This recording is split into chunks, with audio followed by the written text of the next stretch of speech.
And I will be presenting on Alan Moore's Swamp Thing, more specifically on how philosophy and specifically existential absurdist philosophy creates a sense of horror in the series, which I'm really glad that I got to present with you because those elements of like sociology, religion, and kind of like that interdisciplinary world of influences that we see in comics is on full display here, but in particular, I will be focusing on existential.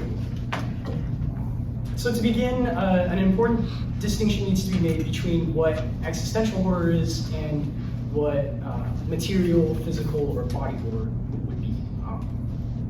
Luckily, Swamp Thing gives us an excellent illustration of that because this run transitions from the former, from body horror, into existential horror. So the main character, Swamp Thing, the big green guy in all the books, his name as a human was Alec Holland.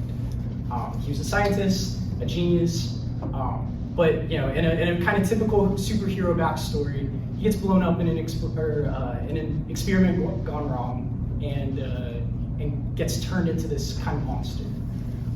That was the original lore of this character. But Alan Moore decides to take that idea and flip it on its head. So instead of a human body trapped within a grotesque monster, it becomes a contemplative, kind of confusing unraveling of the psyche in the self.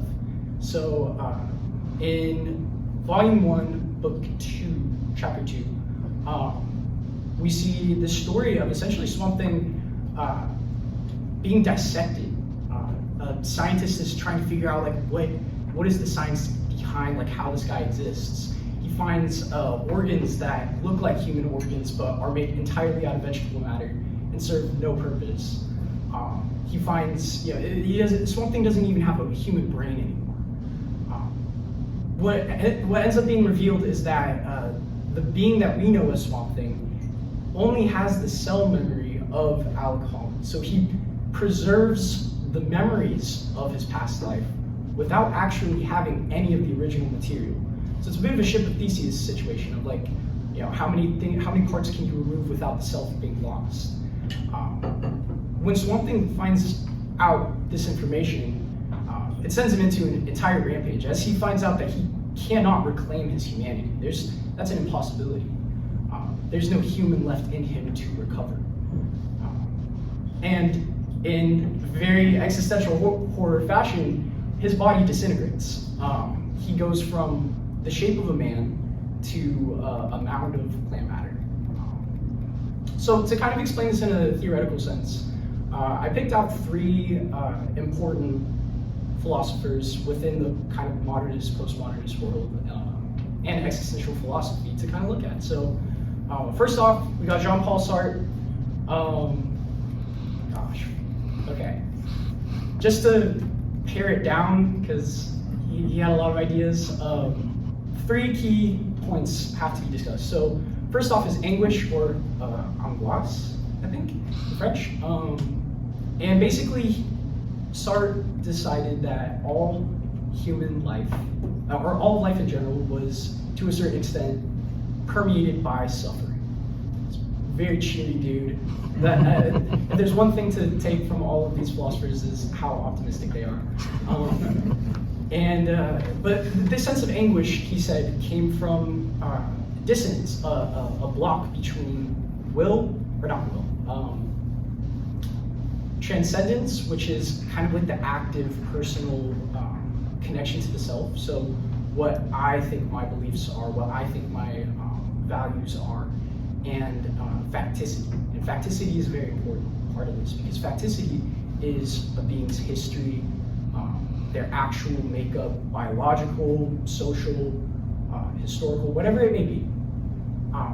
And a dissonance between the facticity of who I am, like what physical characteristics I have, and the existential quality of transcendence, of my higher self, creates this anguish, that when someone's facticity and transcendence are out of alignment, you have anguish.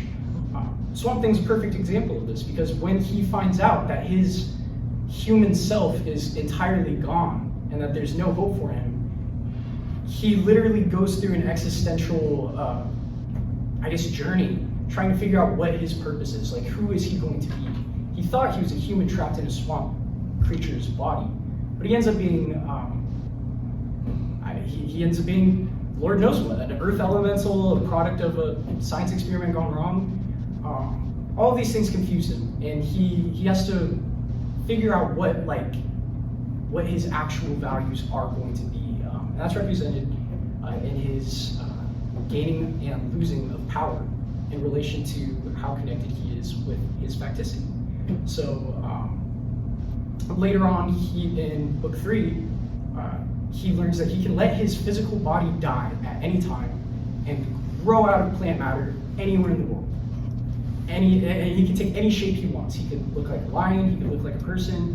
One time he looks like a mountain, which is kind of crazy. But his main love interest and the only real root that he has in human connection becomes kind of scared. At one point, he disintegrates his body in front of her in the midst of a conversation, and rematerializes halfway across the world to fight an evildoer, and then just pops back up in the middle of her bedroom, in the midst of her having a panic attack too, because he can't comprehend, because his consciousness is so far removed from humanity. Side note, Swamp Thing can perceive all of nature. So he can see through any animal, any plant. It's a little bit ludicrous. But because he has this massive perspective, he can't understand why she was so distraught at his body disintegrating in front of her. Because his body is not him. His consciousness is like the entire earth. But that kind of confusion kind of brings me to my next philosopher, Arthur Schopenhauer. Schopenhauer, another one of those really cheery dudes. Again, the pinnacle of human life is suffering, and all human life is permeated by the will to death, which is that death is the only certainty. We're all barreling towards it. Very fun guy. But he proposed a very important part of existential philosophy, and that's the Hedgehog's dilemma. So essentially, the Hedgehog's dilemma goes that in the winter, hedgehogs will freeze to death unless they can find warmth. But because hedgehogs are covered in bristles, the closer that they get to each other, the more that they stab each other, the more pain that they cause. So either they have to choose to live alone and in isolation and in the cold, or suffer through the pain of coming closer to one another. And so in philosophy, or in human terms, I guess, he attributes this to our difficulty between will and representation. So a lot of this dichotomy between one thing and then or a higher thing and then a physical thing. So will is, again, your internal life. It's what you see, it's what you hear, it's what you perceive, it's what you think. Representation is our ability to communicate and share and connect with one another. Because there is an intricately and uniquely, there's a unique individuality to us, we're all to a certain extent incapable of connecting with one another. This is kind of put on full display in Swamp Thing's relationship with Abigail, the woman who panics when he disintegrates, because he is now, his will has now transcended humanity to encompass the entire earth. He looks at death, life, rebirth, all of these things as on such a massive scale. He's through the course of this story, he loses his concept of time, of relationships, of love, but he still cares about this woman. Abigail is actually the reason why he returns to the Swamp Thing form, because he realizes even though he's not human, humanity is still worthwhile, and there's still something to be out there. He's a hero. But that disconnection, because of his new elemental form, causes serious pain in their relationship. So that instance of him disintegrating legitimately causes a rift in their relationship that doesn't ever fully resolve. In comic book fashion, spoiler alert, their story doesn't end so great.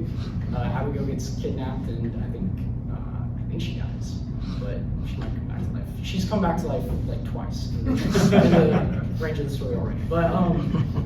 But yeah, so the pain that Swamp Thing feels is because of his disconnection from humanity. We see a lot of instances of these types of failing relationships throughout the story as well, but particularly in Abigail and Swamp Thing's failure to reconcile their differences as he's trying to figure out who he is. Now, my third and last philosopher is Deleuze. If I'm being completely honest, I haven't actually read him. He wrote Capitalism or Schizophrenia and Capitalism. Seminal text, very important, virtually unreadable. But he has a very important idea, and that's hypersanity. So it's it comes from a deconstructionist idea that sanity as we know it is just our ability to follow a set of cultural rules and norms and traditions. So basically like a social constructivist theory of humanity or of existence. So for him, only the insane truly had freedom from sanity, from social constraints and norms. So taking that idea and applying it to Swamp Thing, I have three kind of areas that applies. First, we have literal insanity. We have a couple characters who genuinely go insane. We have possession. There are a number of characters throughout the story who are possessed, and whether by like a demon or by a villain who's got magic, or by like a microchip. So there's evil tech bad guys in a story about a swamp monster. It's pretty awesome. So this horror essentially derives from one of those core fears, from one of those core fears of the unknown and of death.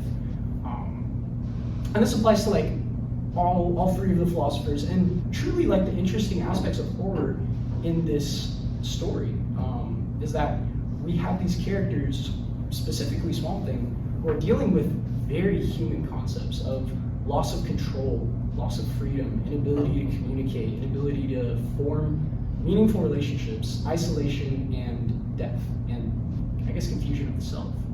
And that's a big step away from the big green monster kind of idea. But this is where the existential horror aspect comes into play. Is that the scary aspects of this story are all transcendent. Now, that's not to say that there aren't that the books don't make use of kind of like the perks of the graphic novel. If you guys want to flip through, there's a ton of examples of like as characters go insane or as the antes are upped, the borders or the gutters, as they're called in graphic novel talk, start to spill into one another. Instead of getting like those nice straight lines, you start getting it almost looks like radio static separating them. Stephen Bissett and John Totenberg, the two illustrators, do an excellent job of taking Alan Moore's really lofty philosophical ideas in writing and turning it into something that we can visually consume as readers. Everything from taking what is typically a left to right, top to bottom orientation, and turning it into a circular orientation to show a cycle, all the way to turning the orientation of the comic book. I believe it's book 2, so whoever has that one. Book 2 turns the orientation of the comic to be lengthwise as you read, because the main character's perceptions and consciousness are being expanded and changed. And so it's using the medium. Also, side note, if you guys have looked through it at all, you probably wouldn't be the only one to think that it's pretty ugly. This is an ugly comic series, and that's to a certain extent intentional. One concept that Scott McCloud introduces, Scott McCloud's awesome. He's like the guy when it comes to reading comic books as more than just comic books. Is that you have like a scale of idealism and realism. And the closer that a comic is to idealism, the less vivid and less detailed the drawings will be, the more that we can impress as readers our ideas onto it. And so if you look through the books, you can notice like characters don't have deep shading. A lot of times they'll be monotone. And so again, that's tying it back into that idea of existentialism, that we're not looking at a werewolf in book 3 because a werewolf is scary in and of itself. The werewolf is also like the product of centuries of mistreatment of women, and yeah, it's a trip. It is a crazy story. But these stories and these characters, these monsters, encapsulate bigger ideas. And one of the coolest things about this is that it's using the graphic novel to tell these stories. So yeah, I think it's just about everything. Okay. So, yeah. All right. Thank you so much.